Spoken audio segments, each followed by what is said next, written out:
All right, so we are now in the Civil War, 1861 to 1865, against the Union and the Confederate States of America. So you can see the North completely dominates the South, except for cotton and donkeys and mules, which obviously they are the one things that they do have. You can see differences here. White, much more so in the free states rather than slave states, is about 1/3 African American. Farming is much more so in the South and is much more rural in the South as well. You can see railroad here, basically much more railroads in the North than in the South, although the gauges are a lot different in regards to like how wide they are, so you can't always use all locomotives in some areas than the other. But in the South, you can basically tell that they don't nearly have as much as the North. Other things you have here against North and South, again, domination by the North. This shows basically the Confederate states, border states, and then basically the North, right? With this, Nevada became a state during the Civil War. That's why we're considered the battle-born state. We provided silver to the North to help win the war. How many Union forces to Confederate forces? You can see the Union always dominated. In regards to how many were exempt and how many failed to report, how many held to service. Basically, farm and farm laborers were the biggest amount of people who served in the war. Again, occupation, you can see about 48% were farmers, and then mechanics and laborers after that. So immigration as a percentage of state's population, you can see in the South, it was the least amount in the North, and obviously this is because these are ports of entry. Even here, that's why the immigrant population was so much higher. Lots of Germans came into this area, Irish into this area, and not so much in the middle of the country, and especially the South. You could buy your way out of military service, so if you paid a certain amount, you didn't have to go, and so that was great for the rich people who didn't have to go. This is basically what made the Army, right? 2 corps, 2 divisions make up that, and brigades and company, 10 company, and blah, blah, blah. And then you have basically the privates who make up the most of the Army, and it goes up. There's less NCOs, and then as you go up, even less of the officers. This you want to write down basically the percentage. You can see that basically it was mostly young. Most Union soldiers were between 16 and 23. 10% were 16 or under, and then only about 20% were over the age of 23. So most of the Army was very, very young, your age, for the most part, which is insane. But yeah. Again, this is a picture young people, men who basically fought of Union. Why they fought? Men on both sides were inspired to fight. You know, patriotism, chance for adventure, steady pay. The common Union soldier tended to fight for the preservation of the Union, while common Confederate fought for his home and also for states' rights. One of those states' rights being slavery. What they carried, you want to know all of these things. What did the normal soldier carry? It is all of those. I'm not going to read them to you. I think you can figure it out, but you can basically see it there.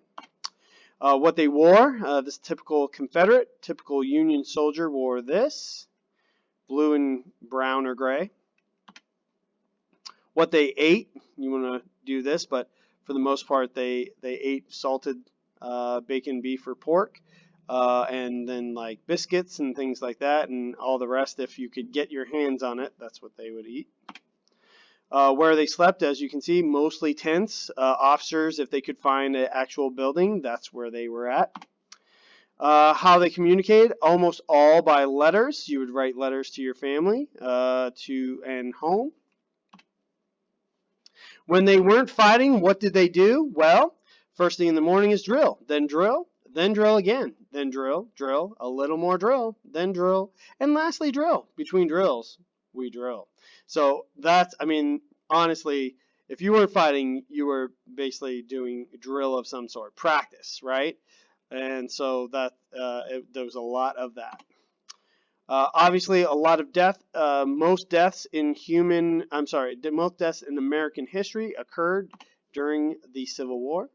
One of the biggest things that killed in the Civil War was not battle, but more disease. Everyone and everything smelled during the Civil War. You want to write this down. Diarrhea was the greatest killer during the Civil War. Again, dysentery. Of the more than 620,000 soldiers who died in the war, more than 400,000 died of sickness and disease. So when a battle took place, every structure, hound, barn, yard, field became a hospital. Overview of the North Civil War strategy. It was the Anaconda Plan. So basically, it was to cut off all aid to the Confederates so that they could not basically get anything in or out. You couldn't trade cotton, and you couldn't get material goods in. And again, trading partners with them was greatly the English, but they did not really, the English did not engage. And so for the most part, they were kind of strangled off. The Confederates were strangled from the rest of the world. So it really did affect their economy greatly. Here's another picture of the Anaconda Plan, right? Basically cut off the South from everything of the outside world. So what did Lincoln had many generals throughout the war. One was Winfield Scott early on in the war, Irwin McDowell, John McClellan, which you'll see again later on. Then it goes to Ambrose Burnside. Funny if you didn't know that sideburns come from Burnside, sideburns. Haha, crazy, right? And then Joseph Hooker, then George Meade, George McClellan again, and then basically it ends with Ulysses S. Grant, who eventually would become a president. Confederate generals, Stonewall Jackson, we'll hear more about him later. George Pickett, one of the most famous, Pickett's Charge. James Longstreet, he was pretty much the second in command of the army. Nathan Bedford Forrest, and then basically Jeb Stuart, and lastly Robert E. Lee, one of the best known and one of the best generals of all U.S. history. 6 reasons you want to write this down, why battles happen in certain places. It really depends on where the roads were. So if the roads met at a certain place, in many cases that's where battles occurred. If the railroads reached there, sometimes obviously that would make a difference on where it would be. Importance of area. The area between Richmond, Virginia and Washington, D.C., that is where most of the battles took place. Again, this being the capital of the Confederacy, and this being the capital of the Union. There was a lot of battles that occurred in between those two areas, some of the largest ones. Waterways, also important about getting troop movements and materials to these people. Topography, also the lay of the land, and then finally reliable intelligence. Shots fired. So this you want to write down, January 9th, 1861. This is Star of the West returning to sea after South Carolina troops fired on her. Shots were fired at daybreak at the steamship Star of the West. This actually, although is not officially right the start of the Civil War, this actually occurred before Fort Sumter, and so this is actually the first shots fired in aggression against the North. The 250 United States troops on board were attempting to enter the harbor of Charleston for the purpose of communicating with Fort Sumter, and they were basically fired upon. Then you have Fort Sumter, April 12th, 1861. So it's basically 4 months afterwards, right? Confederate forces fired at the fort, which was unable to effectively fight back. The United States surrendered. Union forces left the following day. The firing upon the Fort Sumter was the opening engagement of the American Civil War. So although this happened first, shots were fired at them, the first real major aggression was the takeover of Fort Sumter. Then you have the Battle of Bull Run, which basically occurs in July of 1861. You see the troop strength; it was pretty even. However, total losses is to the Union Army, and as you'll see that in regards to, and this is very close to Washington D.C. You can see what you'll find is the Confederates have a lot of victories at the beginning of the war, but towards the end of the war, once the Union starts to kind of catch up and learn and whatnot, they will start to lose. Not only that, but they just don't have the resources that the North has. Then you have the Battle of the Ironclads, March of 1862, against the Monitor versus the Merrimac. These are the first time two ironclad ships basically go to town on each other. As you can see, the Union ship basically has its flat deck with a turret that turns. The Confederates have one that you have to turn to fire. But they basically, not much happens between the two of them. The balls just bounce off of each other, but eventually the Confederates ship is, I believe, captured later on. But this is where it occurs right here. Then you have basically all these battles here where the Confederates basically, like I said, they win Cross Keys, Fredericksburg, Bull Run, Antietam, or no, I'm sorry, not that one, Winchester, but this is a Union victory in September, Antietam. So War in the East, right? So this is kind of what I just covered in the other one, but as you can see, for the most part, is all Confederate victories up until finally the loss in late or September of 1862. So this is the bloodiest single day of the war, which I just talked about with the Union winning. However, there's 23,000 casualties, right? 23,000 men die. It's one of the bloodiest battles. And again, it really is the first time you start to see pictures of what is going on in this war and how many people are being killed. It really kind of wakes people up. Emancipation is announced in 1863 with basically all of these states now. It is now illegal, or slavery is no longer allowed in these territories. It is allowed here, but it is only the border states. But eventually, that later on, that'd be turned over. But the Emancipation basically says that all slaves in the South are free. And again, that's Emancipation Proclamation. African American recruiting. Some free African Americans in the North, and then also slaves who were able to escape from the South. They would join the Union. Although they didn't see a lot of fighting, they were mostly used for logistics. There were some that did actually see fight. If you've ever seen the movie Glory, I would highly suggest you see Glory. It's about the famous 54th Massachusetts.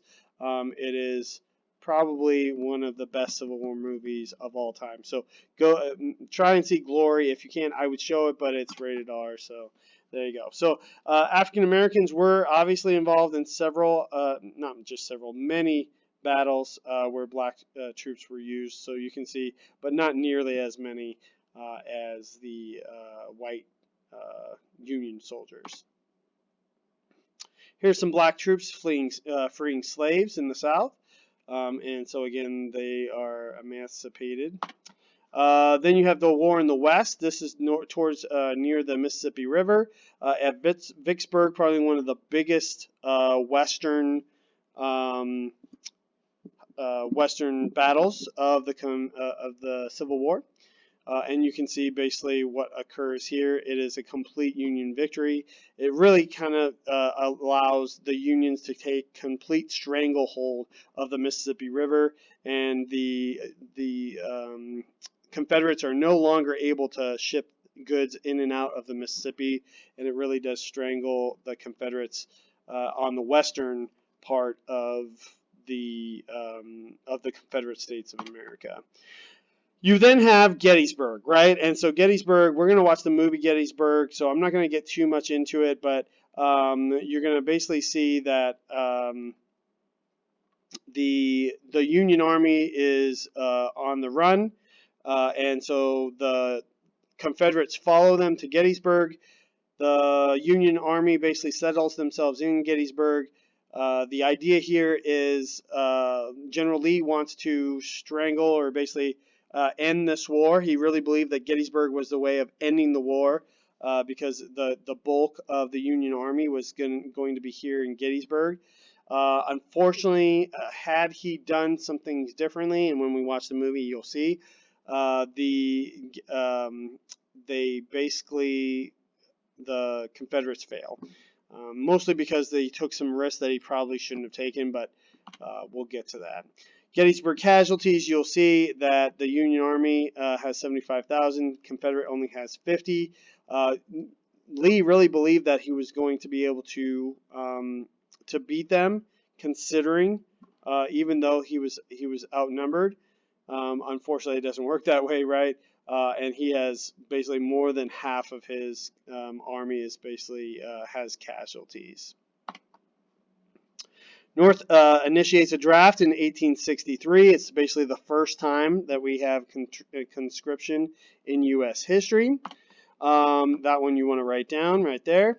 And then we are looking at getting Irish. We want to get more men for the war effort. One of the groups that we call upon is the Irish. They're newly immigrated to America, and a lot of them fight for the American cause. Many of them do it because it is really decent pay. It's great pay that they can send back to their families, especially when you're talking about coming to this country and not really having a lot of money. So a lot of Irish do fight for the Union. Then you have recruiting blacks in New York City. So the blacks who were eventually freed or were north, trying to get them, because again, it was a hard life for blacks even in the north, and so regular pay was something that was lucrative to African Americans at that time. So the draft is incorporated into America. Most people don't like it. There's a draft riot, and people rebel, and basically you have a lot of fires. It's basically New York City turns into a complete, how do I want to say, like just a madhouse, right? I mean, anarchy, I guess you could say. And it takes several days to basically get it under control. You got to remember that a lot of people were blaming Irish and blacks and for the cause of this Civil War, and so it was a bad, it was not a good thing. So you can see barricades here, attacks on African Americans, major clashes, attacks on property, all over the Manhattan Island. This one you want to write down. So these riots were a combination of working class discontent with new laws passed by Congress to draft men. Rioters turned against black people as their scapegoats, primary targets of their anger. Many immigrants and other poor people viewed black people or black men as competition for scarce jobs, worried about more slaves being emancipated and coming to New York for work. Again, even in the North, even though we were fighting for the African Americans to be free, a lot of people in the North did not like having African Americans in their town. So the war causes a lot of inflation in the South because, again, like I said, they had a stranglehold. The Union had a stranglehold of things coming in and out of the South. So as you can see, bacon, 10 pounds in 1860 before the war only cost $1.25. By 1863, cost 10. So you can see all of these. I mean, look at this. Coffee, 50 cents goes to $20. Again, this is not something you can buy. It has to be brought in from the outside world. So you're able to charge a lot more for it. So what costed $6.45 for all of these things in 1860 turns in 1863, again, $65. So again, normal people cannot afford that. So progression of the war, as you can see, basically Union is always gaining territory, even early in the war, so especially in the West. And again, they work their way down the Mississippi. By 1864, you see Sherman's March to the Sea, which basically starts here in Alabama and Tennessee and works its way all the way to the sea and basically does complete destruction by 1865. That is the end of the Confederate States. Again, you can see that the Sherman's basically goes directly to the sea, and then comes back up and basically fights Johnston near Raleigh. And so basically it's a complete victory. By this time, the South really doesn't have much to go on, doesn't really have the troops, doesn't have the ammunition, so they're always on the run by the end of the war.